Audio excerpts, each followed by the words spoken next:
প্রধানমন্ত্রীর তথ্য ও যোগাযোগ প্রযুক্তি উপদেষ্টা সজীব ওয়াজেদ জয়ের জন্মদিন আজ। মুক্তিযুদ্ধ চলাকালে এই দিনে ঢাকায় জন্মগ্রহণ করেন তিনি। জাতির পিতা বঙ্গবন্ধু শেখ মুজিবুর রহমানের দৌহিত্র এবং পরমাণু বিজ্ঞানী এম এ ওয়াজেদ মিয়া ও প্রধানমন্ত্রী শেখ হাসিনার একমাত্র ছেলে। ডিজিটাল ও স্মার্ট বাংলাদেশ গড়তে গুরুত্বপূর্ণ ভূমিকা রেখে চলেছেন সজীব ওয়াজেদ জয়। মুক্তির তাড়নায় উত্তাল দেশ।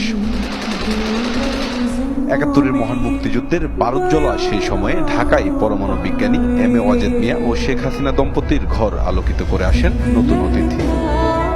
দেশ স্বাধীন হওয়ার পর নানা বঙ্গবন্ধু শেখ মুজিবুর রহমান, যার নাম রাখেন জয়, পুরো নাম সজীব ওয়াজেদ জয়। ১৯৭৫ সালে ১৫ই আগস্ট বঙ্গবন্ধু সপরিবারে নিহত হওয়ার সময় মা ও বাবার সঙ্গে জার্মানিতে ছিলেন জয়।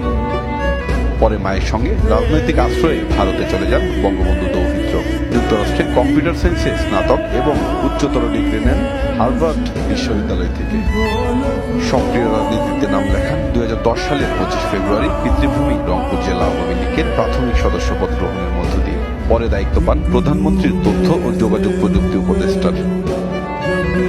গত ১.৫ দশকে বাংলাদেশের তথ্য প্রযুক্তির যে বিপ্লব ঘটেছে তার নেপথ্যের নায়ক সজীব ওয়াজেদ জয়। স্মার্ট বাংলাদেশ গড়ার স্বপ্নের ফেরিওয়ালার আজ জন্মদিন।